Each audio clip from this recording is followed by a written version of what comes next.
카드로 보는 21세기 주역점을 사랑해 주시는 여러분에게 감사드립니다. 21세기 주역점 훈련이나 공부를 하시기 전에 예습영상 8편을 꼭 시청해 주시기 바랍니다.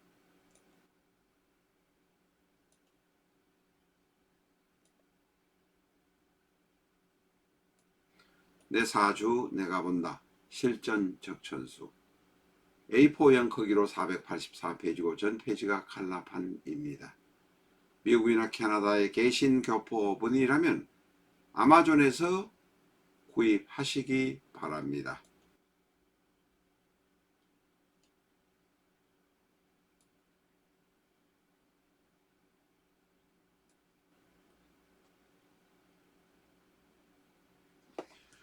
안녕하십니까, 라타로입니다.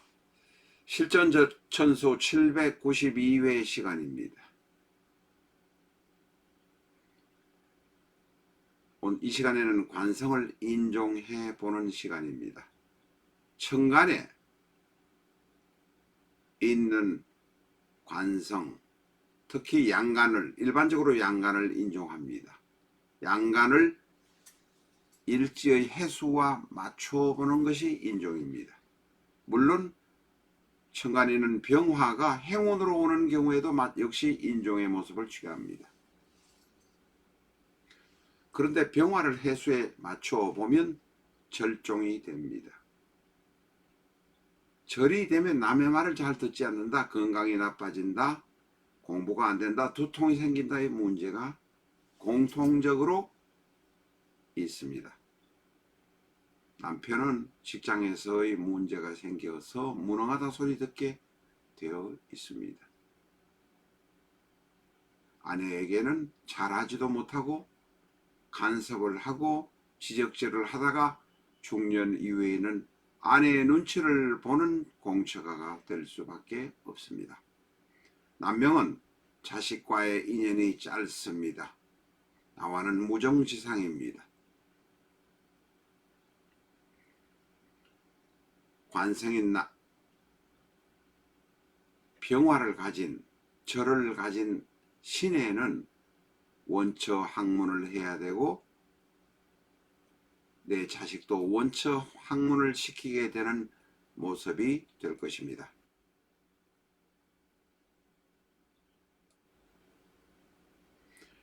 여명이라면 남편과의 사이가 별로 좋지 못합니다. 외로울 수 있습니다.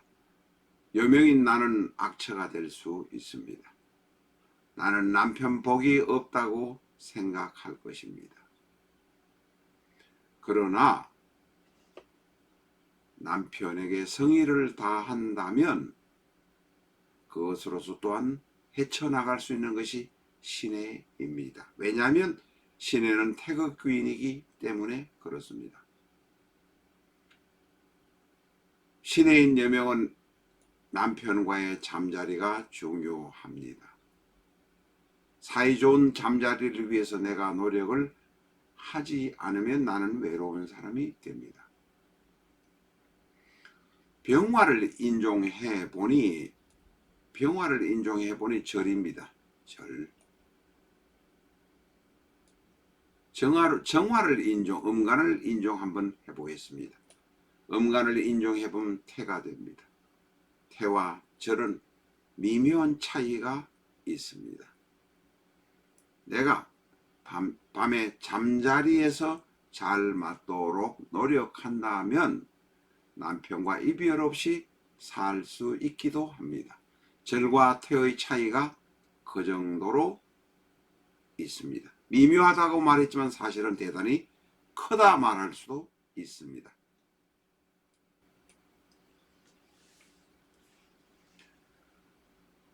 오늘은 관성을 인종해 보고 있습니다.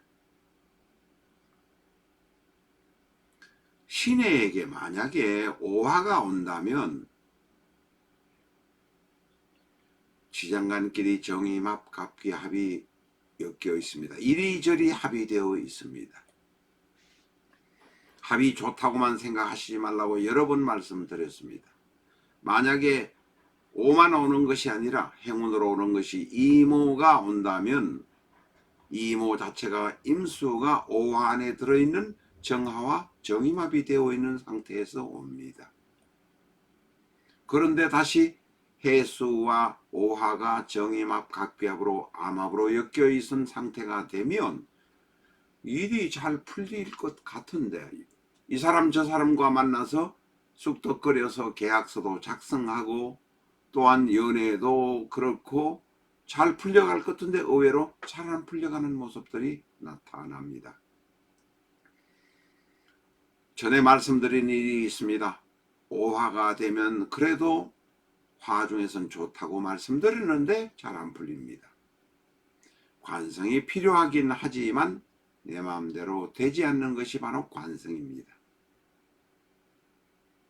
사화 이야기는 다음 슬라이드에서 하도록 하겠습니다. 일단 병화는 절이요 정화는 태입니다. 즉 병화보다는 그래도 정화가 좋지 않겠나 이렇게 보는 것입니다. 일주 옆에 하나씩 맞춰 보면서 공부를 하고 있는 상황이지 제가 말씀드린 것이 100% 맞는 말이다라고 납득 받아들이시면 안 됩니다. 공부를 하신 분들은 그래도 병화보다는 정화가 오면 좀 좋은 것인가, 병화가 오면 병신 합수가 되어서 더욱 차갑게 될 수 있겠구나, 사주 팔자를 판단하는 기준으로서의 공부를 하면서 트레이닝을 하게 됩니다. 오화가 괜찮지 않겠나라고 말씀드렸지만 이상하게 잘 될 것 같은데 이리저리 엮여서 잘 안 되는 경우도 있습니다. 잘 안 풀리는 느낌이 있을 때 성심성의를 다하는 것이 필요합니다. 문제는 신에게 사화가 올 때입니다. 사화가 오면 피할 방법이 없고 대단히 콘으로 몰리게 됩니다. 사회충의 경우는 대단히 무섭습니다. 이때는 사가 오는 연이라면 1년은 조심하고 수신제가하고 겸손하게 사는 것이 필요합니다. 사뿐만 아니라 4년 앞에 오는 진 혹은 4월 앞에 오는 진월도 라망인 것은 틀림이 없습니다.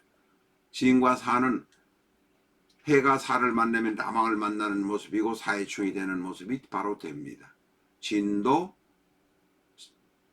라망인 것은 틀림이 없습니다. 진의 원진이고 라망인 것은 틀림없으니 진월에 조심하시고 진년에 조심하고 4년이 되면 더욱 조심하라 이렇게 말씀드릴 수 있습니다.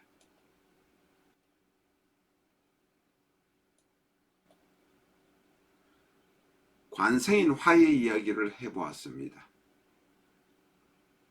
어떤 오행이든 천간의 병화이든 정화이든 지지의 오화든 사화든 간에 관성을 이렇게 대입해 보니 절대라서 자식을 끼고 나와 같이 같이 사는 것이, 내 자식을 말을 시키면서 사랑스럽게 데리고 있는 것이 바람직한 것이 아닐 수 있다는 것을 알았습니다. 조금 더 말하면 결코 자식과 같이 사는 것이 바람직하지 않다. 자식과 무정하다. 그러면 일찍 집 밖으로 내어보내는 것이 필요할지도 모릅니다. 공부를 잘하고 내가 돈이 있다면 유학을 보내는 것도 좋을 것이고, 내가 능력이 없고 내 자식이 공부를 잘 못한다면 일하러 가겠다면 멀리 따로 살게 하는 것도 바람직합니다. 만약에 관성이 신해가 여명이라면 남편 복이 없습니다. 직업의 문제도 어려움이 많습니다. 그러나 신해의 경우는 해 안에 정제가 들어있기 때문에, 갑이라는 정제가 들어있기 때문에 뚜벅뚜벅 차근차근 정직하게 들어오는 돈으로 살기 위해서 노력하고 인생의 앞길을 가는 수밖에 없을 것입니다. 남명 여명 구분 없이 갑신 을류의 경우는 신해와 마찬가지 모습이 나타날 수 있다는 점 참고하시기 바랍니다. 이것을 딱 붙여서 이렇게 하다 보니까 조금 그렇습니다만 여명만 그런 것은 아닙니다. 갑신, 을류 모두 마찬가지로 신해와 같다 이해하시기 바랍니다. 감사합니다.